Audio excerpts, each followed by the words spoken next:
এই মেঘের দেশে এক ছোট্ট পরী থাকত, মেঘের মতো নরম এবং সাদা। তার নাম ছিল মেঘপরি। মেঘপরি খুবই দয়ালু ছিল এবং সবসময় সবার মুখে হাসি ফোটাতে চাইত। কতক মেঘপরি উড়তে পারত এবং মেঘের উপর হাঁটতে পারত।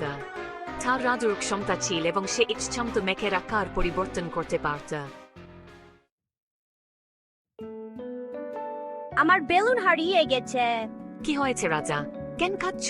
আমার রঙিন বেলুন উড়ে গিয়ে হারিয়ে গেছে। আমি খুব মন খারাপ করেছি। চিন্তা করো না রাজা, আমি তোমাকে নতুন বেলুন এনে দেব। মেঘপরি তার জাদুর ক্ষমতা ব্যবহার করল। সে আকাশের মেঘ দিয়ে একটা রঙিন বেলুন বানিয়ে ফেলল। বেলুনটি লাল, নীল, হলুদ, নানা রঙের রঙিন। রাজা নতুন বেলুনটি দেখে খুব খুশি হলো।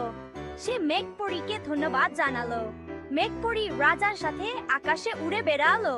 তারা দুজনে মেঘের উপর দিয়ে দকটি করলো। রাজার মন খারাপ দূর হয়ে গেল। সে আবার হাসি খুশি হয়ে উঠল।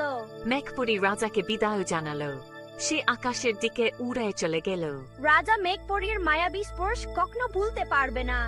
সে বুঝতে পারলো জীবনে সবসময় আনন্দ আছে, দুঃখের পরেও আবার সুখ আসতে পারে।